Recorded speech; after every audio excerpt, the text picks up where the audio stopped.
Bonjour à tous. Bienvenue dans notre webinaire, détecter au plus vite, les cyberattaques pour limiter les impacts sur votre SAP. Je pense qu'on va pouvoir commencer. Est-ce qu'on attend encore un petit peu? Non, 35 Non? secondes. OK. Bon, on va commencer. Est-ce Je que vais laisser, la parole à Paul. tout le monde nous entend bien? Je pense. Je pense que oui. Très bien. Donc, merci à tous. Bienvenue dans ce webinaire.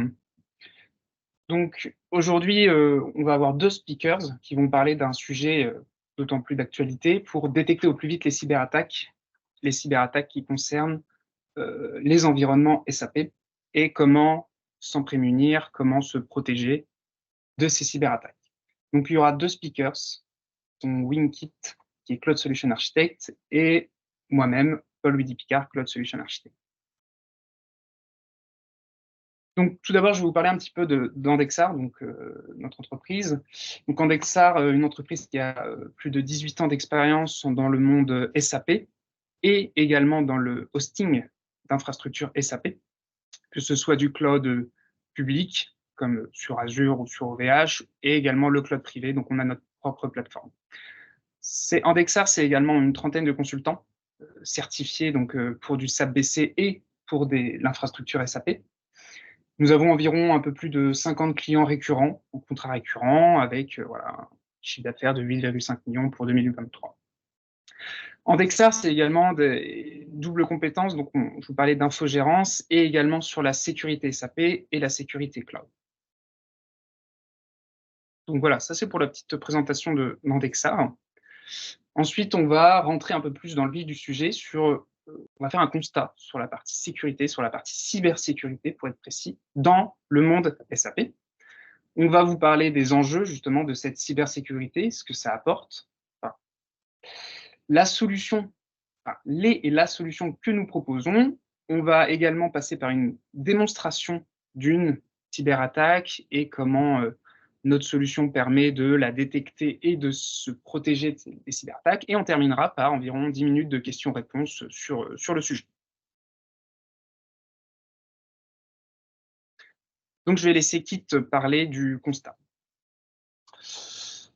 Merci Paul. Donc, du coup, à force de cette expérience dans Dexar, on a fait un constat tout simplement sur les applications SAP, c'est que on n'est pas à l'abri des attaques cyber. On peut imaginer que voilà, on s'attaque toujours à Windows, vraiment des attaques de base, mais ce qu'on voit ici à travers cette slide, c'est que j'ai recensé un certain nombre d'attaques qui ciblaient vraiment que SAP. Et, également SAP Insider, qui a également fait une étude sur le sujet l'année dernière, et on remarque que 30% des entreprises ont déjà subi une attaque, par rapport, qui ciblait directement SAP. Dans cette étude, on va retrouver un certain nombre d'attaques, mais le top 3, c'est les ransomware, les systèmes non patchés et le piratage d'identifiants. Et dans cette liste, il y a aussi un point qui m'a interpellé, c'était le manque de synchronisation entre les équipes SAP et les équipes opérationnelles. Donc, on verra ça plus tard, mais je pense que c'est un point important sur lequel, effectivement, les équipes SAP et les équipes opérationnelles peuvent avoir une décorrélation, et ce qui peut provoquer des trous dans la raquette. Parmi ces attaques qu'on a listées là, les top 3, on voulait faire une démo, principalement sur le piratage d'identifiants. Donc, je vais passer la main à Paul pour vous présenter un peu le use case qu'on va vous faire lors de cette présentation. Alors, on va vous faire une petite démonstration très simple, d'une intrusion dans SAP suite à un vol d'identifiant. Donc, il faut imaginer Alice, qui est une utilisatrice de SAP, qui travaille pour son entreprise sur le système SAP, travaille depuis son bureau. s'est fait voler ses identifiants suite à un phishing ou alors voilà, différentes manières de voler des identifiants. Elle s'est fait également voler ses identifiants VPN. Donc voilà, par le fameux hacker Bob, qui lui est localisé on ne sait pas où et qui possède les identifiants d'Alice qu'il a achetés sur le dark web. Voilà, c'est des choses, voilà, on en parle assez régulièrement de ces vols d'identité, de VPN, etc. Et donc, il a volé ses identifiants et il va réaliser des connexions frauduleuses sur un système de production SAP. Et c'est important de noter que là, je parle d'un système de production qui n'est pas, voilà, qui peut être on-premise, qui peut être sur Rise, qui peut être sur le cloud que vous voulez. Voilà, c'est pas forcément, on n'est pas forcément plus protégé quand on est dans un cloud privé qu'un cloud public, mais en tout cas, l'utilisateur Bob aujourd'hui, le hacker Bob, a les identifiants pour se connecter et réaliser une connexion frauduleuse. Donc cette démo est importante, je vais la faire là. En fait, elle va se passer en 2 étapes. Là, je vais vous faire la démonstration d'une intrusion dans SAP avec les identifiants d'Alice.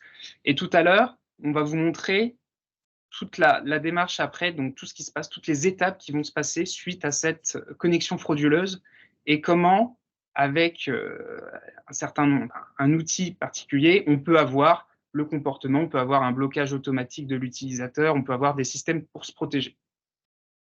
Bien sûr, dans SAP, on a, enfin, il y a SAP, voilà, c'est un monde applicatif à part entière, mais il y a plein de moyens de se protéger, tels que le patching des applications, le patching des systèmes, le patching OS, des designs qui exposent le moins possible vos applications sur Internet ou qui vous protègent, c'est ce qu'on appelle la security by design.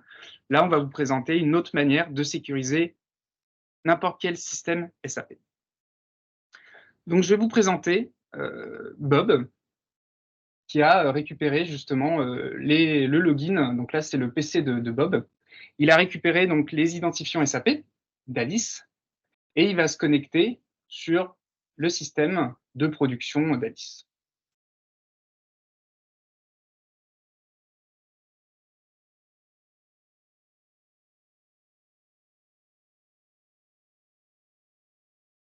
Voilà. Donc là, Bob s'est connecté depuis chez lui, depuis sa localisation actuelle, sur un système de production qui ne lui appartient pas. Donc il a fait une connexion frauduleuse sur ce système. Je vais arrêter la démo là, parce que Bob, après, il peut faire plein de choses. Il peut se connecter, il peut faire de l'exfiltration de données, il peut réaliser des actions compromettantes, il peut regarder qui se connecte, enfin, il peut réaliser tout un tas d'actions différentes. Et le but de la démo et donc de la suite, ça va être comment on voit Bob, comment on voit ce qu'il a fait, comment on peut le bloquer le plus rapidement possible pour éviter qu'il réalise ses méfaits. Mais du coup, on va continuer la démo, on va continuer la démonstration un petit peu plus tard et vous expliquer un petit peu toute la partie constat et les enjeux que justement de cette partie intrusion. Alors effectivement, revenons sur les enjeux. Donc, un SAP, comme tout le monde le sait, traite énormément d'informations et surtout des informations sensibles comme les données des clients, etc. Donc, du coup, en fait, premier enjeu, c'est lorsqu'on va accéder au système SAP, on va pouvoir accéder aux données clients, aux données utilisateurs. On peut perturber des processus métiers comme la livraison ou gestion de prod, etc. Deuxième point important lié à l'étude SAP Insider, ces fameuses équipes SOC sont traditionnellement ont très peu de visibilité sur les systèmes SAP. Du coup, ça peut générer un écart et finalement avoir moins de surveillance sur la partie SAP. Troisième point, c'est une fois que l'attaquant, comme dans l'exemple Bob, est rentré, il peut avoir le contrôle du système, etc. Et finalement, en fait, dans SAP, il y a peu de contrôle, peu de surveillance. Donc, difficile à détecter les exfiltrations de données, etc. Quatrième point, donc les activités SAP doivent être corrélées avec d'autres sources de données. Par exemple, là, Bob, il s'est connecté sur SAP, mais finalement, par où, quel PC, etc. Donc, besoin de corrélation avec les informations réseau, les informations AD, voire même Office, etc., etc. Donc, c'est important d'avoir ce puits de données ayant des informations SAP et non SAP, et de laisser finalement l'outil, alors l'IA ou autre, hein, de pouvoir corréler ces données et de finalement trouver la bonne route cause de cette attaque. Donc, aussi, fort de ces enjeux, hein, Andexar a identifié beaucoup de choses et s'est dit, voilà, on va proposer et construire une solution autour de SAP. Du coup, je vais laisser Paul deep diver sur cette solution. Oui. Donc, en effet, on a développé une solution, un produit qui s'appelle EDX Guard, qui combine en fait trois éléments. Donc, comme l'a dit Pete, le but ultime, c'est quand même de protéger, de surveiller et de protéger les systèmes SAP, où qu'ils soient, quelle que soit leur nature.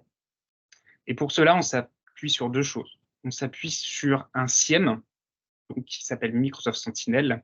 Un SIEM, ça va être pour de la détection d'événements de sécurité et qui va remonter en fait derrière des alertes et des incidents de sécurité liés principalement à des événements qui peuvent être des logs, qui peuvent être des informations, des triggers, etc. Donc on s'appuie sur le module SAP Threat Monitor. Et on s'appuie, et le deuxième point, c'est également les équipes, l'offre est entièrement gérée par les équipes opérationnelles d'Andexar pour la remontée d'alerte, l'analyse derrière, et on a également le post-incident, qu'est-ce qui s'est passé, la remontée d'informations, comment on corrige, derrière la mise en place, etc. Donc, comme l'a dit Kit, ce qui est bien avec cet outil, c'est que SAP tout seul, c'est bien, mais si on peut corréler avec d'autres sources de données, c'est encore mieux. L'AD, le réseau, toutes ces informations-là, elles sont pertinentes pour savoir les étapes d'intrusion. Voilà, on protège la globalité du système, on connaît des moyens d'attaque. Le patching, je rappelle, c'est très important, mais le vol d'identifiant, ça arrive. On sait qu'il se connecte à travers un VPN, voilà, son adresse, c'est pas la même. On peut détecter ça. Ça vient d'une source à la fois de l'adresse IP et également de l'utilisateur qui s'est connecté peut-être à 1h, à 4h du matin, un utilisateur qui se connecte, qui va regarder des transactions qu'il n'a vraiment pas l'habitude, qui exporte une grande quantité de données. Voilà, ça on peut détecter, ça on est capable d'analyser et de bloquer l'utilisateur qui réalise ces actions. Donc, EDX Guard, c'est le déploiement des alertes, règles de détection adaptées, enrichies par l'IA, les suivis et des rapports d'audit qui sont donc basés sur, et on va en parler tout à l'heure, l'expérience de Microsoft et également de nos équipes chez Andexar. Donc, la démarche. C'est quoi notre démarche chez Andexar? Installer, déployer la solution. Donc, tout le déploiement est automatisé avec les best pratiques d'Andexar et de Microsoft. On configure la totalité de la solution, c'est-à-dire le connecteur, la remontée d'informations, quel que soit votre système SAP. Donc, c'est une surveillance continue et on détecte avec voilà, la logique métier, que ce soit du customisé ou pas. Donc, on active la surveillance pour détecter les menaces. Et derrière, nos équipes surveillent les systèmes, monitorent, analysent les alertes qui sont remontées pour voilà, avoir des signaux sur ce qui se passe exactement dans votre système SAP. Est-ce qu'on a détecté des intrusions? Est-ce que voilà, on a détecté des brutes force de RFC d'un coup qui apparaissent et qui n'étaient pas là? Donc voilà, on a un certain nombre de données qui nous permettent de voir des anomalies de comportement sur votre système SAP. Alors, pourquoi Sentinel? Il faut savoir, Microsoft quand même a investi énormément d'argent sur la partie sécurité, plus de 3 milliards de dollars. C'est un service SaaS et c'est spécialisé pour SAP. Donc là, on a vraiment spécificité sur SAP. Et en plus, on a un certain nombre de certifications, eTrust, IPA, etc., avec le SOC qui vont bien. Donc, Microsoft a quand même de l'expérience sur la partie sécurité et sur la partie SAP. Pourquoi sur la partie SAP? Microsoft eux-mêmes utilisent le système SAP et utilisent Sentinel pour leur propre système SAP, pour la surveillance, pour l'analyse, voilà, pour sécuriser leur propre système. Ils utilisent cette solution-là. Donc, comme on a dit, la sécurité, c'est pas seulement une application SAP, c'est également toutes les données qu'il y a autour, que ce soit le réseau, que ce soit l'AD, que ce soit les utilisateurs, voilà. Donc, toutes les données qui sont récupérées, même la partie OS, toutes les données qui sont récupérées permet de mieux comprendre, voilà, de mieux se défendre, de mieux analyser, de mieux répliquer. Et c'est une solution, donc le module SAP Threat Monitor for Sentinel, c'est certifié par SAP. Donc, ça garantit vraiment la protection qui est certifiée même par SAP eux-mêmes.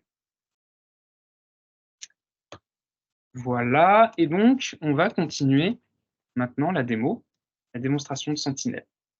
Donc, on vous a montré tout à l'heure, ici, Alice qui s'était fait voler, du coup, ses identifiants SAP par le hacker Bob. Donc, il y a eu une connexion frauduleuse sur le système, comme on a montré tout à l'heure. Donc, à partir de là, Sentinel, à l'aide d'un connecteur, va remonter les logs. On va récupérer les logs SAP. Donc, il y a toutes les 5 minutes, on va aller récupérer les logs SAP et ça va remonter dans Sentinel. Dans Sentinel, on va avoir des règles qui vont analyser les logs et qui vont remonter des incidents, des alertes qui vont créer des incidents. Et à partir de là, l'incident va créer ce qu'on appelle, va déclencher, plus que créer, une application, une logic app. Et cette logic app, elle va être intéressante parce qu'elle va dérouler un ensemble de tâches, un ensemble d'éléments, avec la création d'une alerte, d'une adaptative card, pour être précis, dans Teams, pour les équipes opérationnelles en Dexar. Donc, ça veut dire que l'incident va remonter immédiatement dans Teams, dans un groupe, et on va pouvoir bloquer l'utilisateur. Donc, on va avoir un choix dans Teams, bloquer l'utilisateur directement. Voilà. Donc là, le blocage de l'utilisateur, ça va provoquer quoi? On va récupérer les données de connexion, et on va pouvoir déclencher le blocage de l'utilisateur dans SAP et avoir un feedback pour dire que le compte d'Alice a bien été bloqué suite à la connexion frauduleuse. Alors, pour la démo que je vais vous montrer là, la connexion frauduleuse, ce que ça va être un utilisateur qui ne fait pas partie du réseau dans lequel Alice a l'habitude de se connecter. Voilà. Donc, ça veut dire que ça va être un réseau inconnu. Dans ce cas-là, pour nous, c'est un incident parce que le réseau, il y a une connexion depuis un réseau inconnu. On bloque l'utilisateur. Là, c'est pour la démo. Il y a plein d'autres règles existantes, mais pour la démo, ça va être un réseau inattendu. Donc, je vais vous présenter.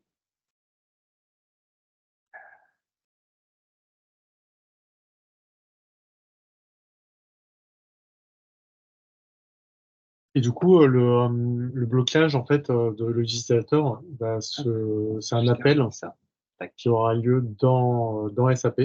Donc c'est une API qu'on lance. Et donc à partir de la logic app, hein, vous voyez vraiment l'interconnexion entre SAP et les outils Azure.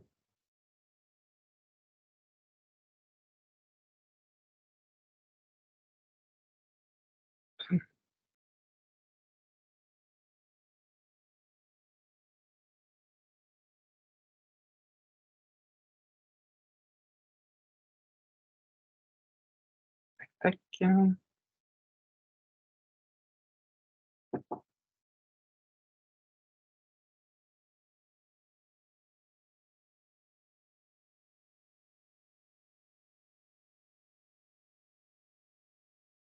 Alors, on va continuer puisque l'alarme n'est pas encore remontée.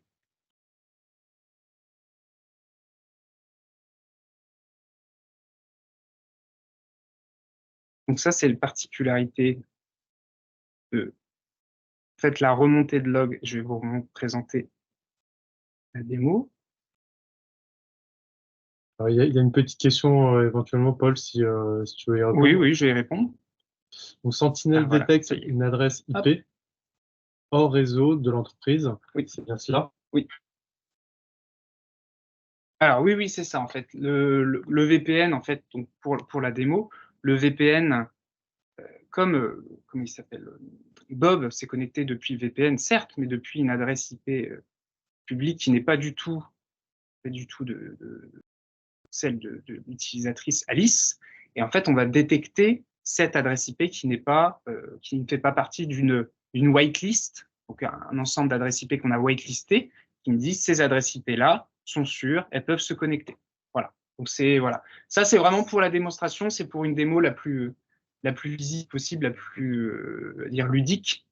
Pour la démonstration, en effet, on voit sur un autre réseau. Donc en fait, on a mis l'adresse de Bob, on ne l'a pas considéré comme whitelisté, on n'a pas blacklisté, on n'a pas whitelisté, mais l'adresse d'Alice, elle, était whitelistée. Et donc, on voit dans Sentinel, donc c'est l'interface, on voit dans Sentinel que donc le 16 à 11h54, on a eu une connexion SAP d'un réseau inattendu, unexpected. Et donc, on va montrer la suite. Dans les adaptative cards, donc ça, voilà à quoi ça ressemble. C'est donc un workflow, c'est la logic app qui déroule un workflow, et on arrive sur un adaptative card qui ressemble à ça. Voilà, un réseau, un accès est arrivé d'un réseau inattendu, initial access. On identifie ce réseau et voilà, on a Alice en effet qui s'est connectée depuis cette IP sur cette host et sur la dev. Et on peut automatiquement bloquer l'utilisateur, voilà, ou le flaguer en tant qu'un faux positif si on sait que c'est un faux positif. On bloque l'utilisateur, on précise, et là, c'est ce que j'ai dit tout à l'heure, ça peut être votre ERP qui est chez vous sur votre cloud privé ou on-premise, ou ça peut être également sur le SAP de BTP. Donc nous, c'est pour de l'ERP, on submit, et on va avoir, voilà, et on a un feedback immédiat, l'utilisatrice Alice a été lockée. Voilà. Donc maintenant, si je retourne me connecter avec Bob, et je remets mes identifiants d'Alice,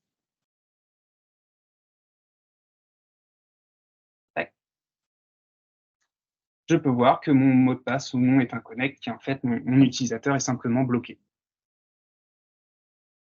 Voilà.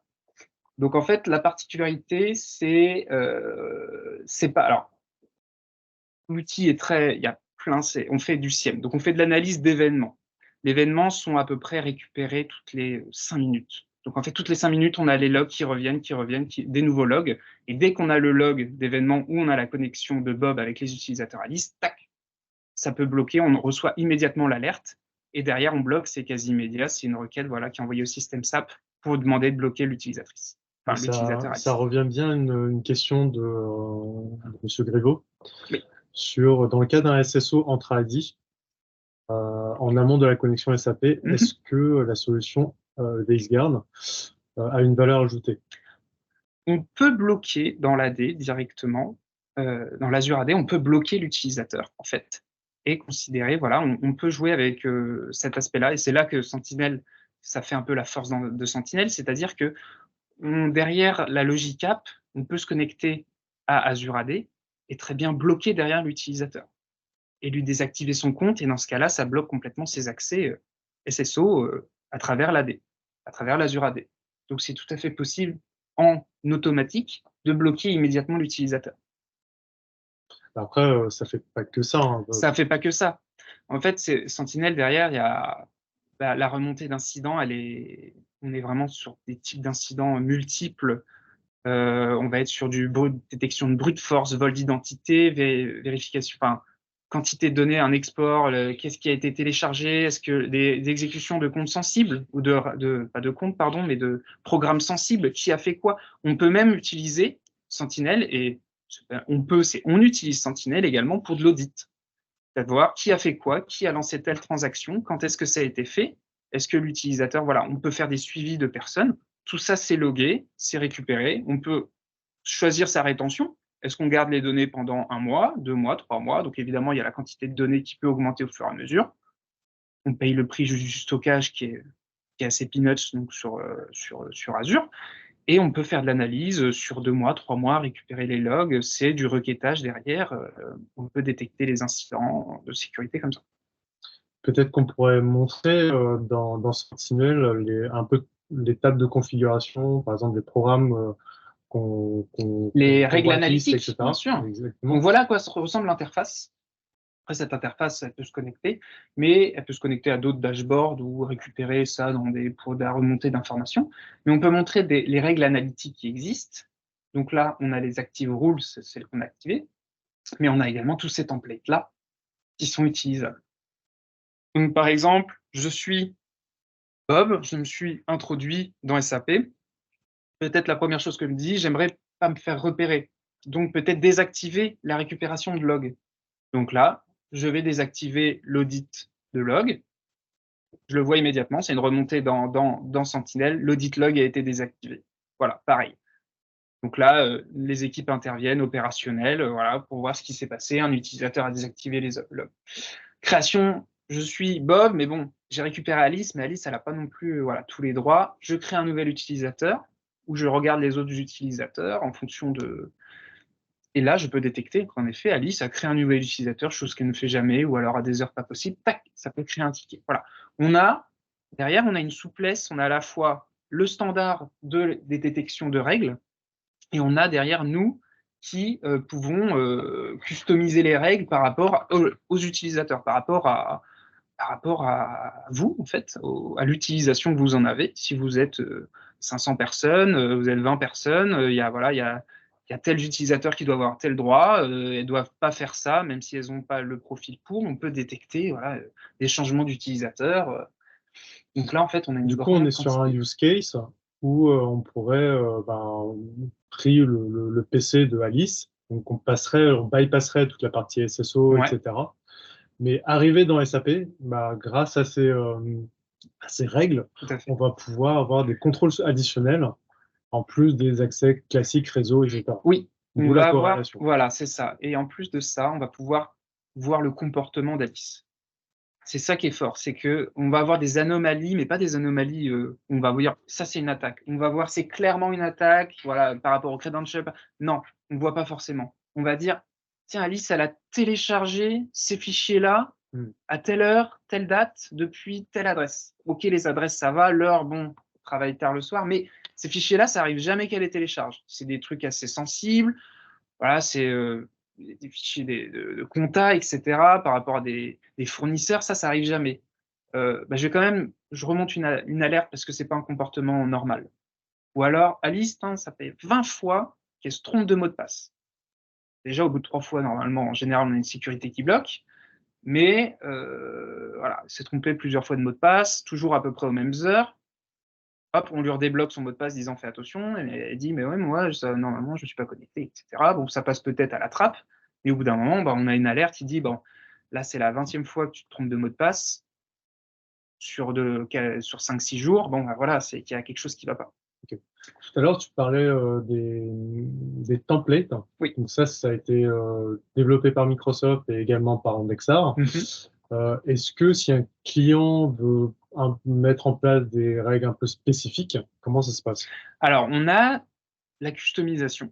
On peut faire de la customisation au niveau des règles, c'est-à-dire qu'on a des clients qui, soit par rapport aux règles de sécurité, soit par rapport à l'audit, demandent d'avoir des choses différentes. Voilà, tel utilisateur, il n'a pas le droit de faire ça, ou alors s'il fait ça, je vais être notifié. Voilà. On fait remonter une alerte qui est en fait une alerte informelle. Il n'y a pas de médium ni AI disant, voilà, l'utilisateur a fait ça. Et là, on précise au client, on envoie un mail, votre utilisateur a réalisé telle action comme vous l'avez demandé. Voici votre audit sur tel utilisateur, il a réalisé telle action. C'est pour de l'audit de sécurité. On a des utilisateurs qui sont des entreprises qui utilisent donc et des XGuard qui sont très sensibles sur la partie sécurité et qui veulent savoir leur prestataire, quelle action est réalisée quand, parce que c'est extrêmement critique pour leur entreprise. Donc, tout à fait. Donc voilà un ensemble, une présentation de quelques templates qu'on peut utiliser pour détecter justement le comportement, l'exfiltration de données, du changement de configuration de production, les data exportées, voilà, tout ça.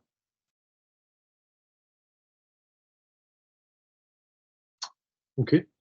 Je suppose que la présentation est terminée, la démo. Du coup, on vous propose de prendre le micro pour nous poser des questions si vous en avez. Alors, n'hésitez pas à démuter. Hein. Je suis pas sûre qu'ils aient la C'est nous qui possibilité pouvons. Alors, levez la main. Alors, levez la main. Levez la main, montrez si vous avez des questions. On va pouvoir vous démuter, nous, je crois, normalement. Des questions sur l'utilisation.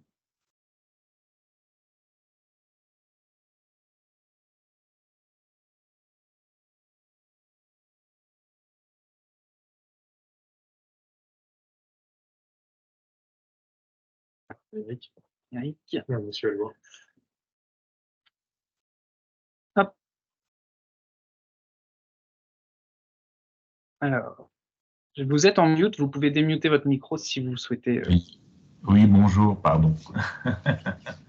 J'avais une petite question. Quand l'organisation est déjà en full Microsoft, par exemple, même pas en mode hybride, hein, c'est-à-dire carrément en AD Azure et consommateur de quasiment tous les produits Microsoft, comment on intègre, on va dire, cet environnement dans notre environnement Microsoft? Est-ce que ça devient un sous-ensemble de notre propre Sentinelle ou voilà, c'était un peu ça. Parce que j'ai un peu de mal à voir maintenant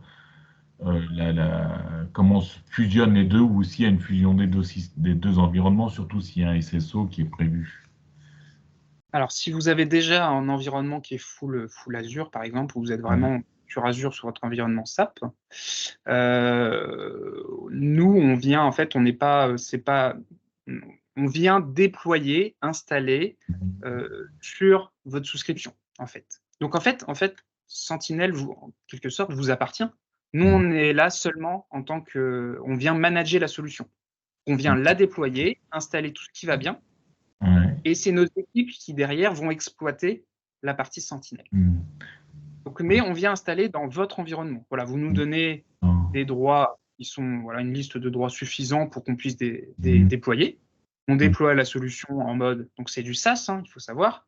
Donc, on n'installe pas de nouvelle VM, hein, on active un service SaaS sur lequel vous allez être facturé derrière. Et nous, derrière, on vient récupérer, on vient manager cette solution-là. D'accord. Comment donc, en fait, effectivement, tout vous appartient à vous. Si demain vous décidez que Andexar, pour X raison, ne fait pas l'affaire et vous souhaitez changer de SOC ou changer d'interlocuteur dans l'infogérance, vous nous enlevez les droits et vous gardez la main sur cette partie-là. Alors, comment vont cohabiter, par exemple, les deux partenaires potentiels? Un qui va gérer tout l'environnement Azure et Microsoft et toutes les autres applications à travers Sentinel, et vous qui allez faire le SOC, on va dire, de la partie SAP. C'est au niveau des droits. Et au niveau des droits Airbag, vous allez nous donner les droits seulement Sentinel, et on accédera seulement à Sentinel. On n'a aucune vue sur les autres systèmes. Là où, pour vos équipes opérationnelles qui s'occupent de Azure, de l'infra, des autres applications, ils auront les droits ils auront les droits sur les VM, ils auront les droits sur les applications données. Donc, c'est vraiment les Airbag qui permettent ça. Et inversement, dans ce cas-là, si on veut avoir qu'un seul partenaire, est-ce que vous êtes capable de prendre la globalité du SOC sur tous les services ou vous êtes vraiment spécialisé sur SAP? Alors, nous, au niveau SOC, on est vraiment spécialisé sur la partie SAP, la SAP OS. Ouais, SAP et SAP OS. Ah ouais. Oui, c'est notre spécialité là-dessus. Okay. Et donc, nous, notre SOC se spécialise sur la partie SAP. Comme l'a dit Kit, c'est quand même très, très spécifique. On est quand même sur des processus métiers, etc. Nos équipes opérationnelles, nos équipes de SOC sont quand même des spécialistes SAP. D'accord. Ok, merci pour vos réponses. Merci beaucoup.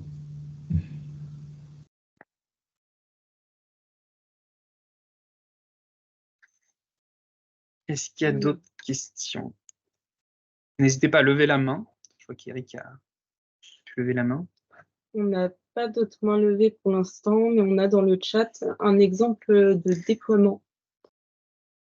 Alors oui, on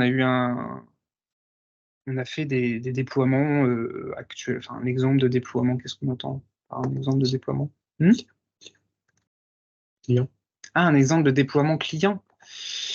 Oui, on a deux exemples. On a deux On peut parler de deux exemples de déploiement client. On a chez Sans citer les noms. sans citer les noms, oui, on a un déploiement où il demande, on a les deux environnements sont sécurisés, donc on a la dev et la production actuellement, et on nous demande surtout aussi, c'est pour de l'audit de sécurité. Ça, c'est un point très important. L'avantage aussi de cet outil, c'est qu'on peut récupérer les informations et sur tous les audits, parce que cette entreprise travaille étroitement avec le monde de la finance, on peut jouer sur toute la partie sécurité et audit, donc remonter les informations, qui s'est connecté, quel utilisateur a quel droit, etc. Ça, c'est automatique, on remonte automatiquement au client, et c'est voilà, en plus de la sécurité standard. Donc on a mis à peu près une dizaine de règles en place pour ce client-là, plus les règles d'audit, donc de remontée d'audit mensuelle à ce client-là, et ça se passe très bien justement sur la partie audit. Donc c'est un déploiement avec si on donne un exemple, ils sont sur Azure déjà, et on a installé le SaaS à côté avec un connecteur sous containerisé. Sous Docker. Sous Docker, ouais. Du coup, est-ce que, au-delà de l'audit, etc., est-ce que vous proposez un suivi? Alors après, c'est plus sur de l'organisation. Comme le client, ce client-là, en effet, ils nous fait un suivi. Ça va avec l'Ecopil, parce qu'en plus de cette partie sécurité, on a la partie gestion SAP. Et du coup, on fait un suivi. Dans le Copil, on a un suivi avec les dashboards qui vont bien. On peut remonter toutes les informations dans le dashboard Power BI. Ça, ils étaient très intéressés par ça. Ils ont quasiment en live les informations sur qui a fait quoi, etc. Donc ça, c'était vraiment top pour eux.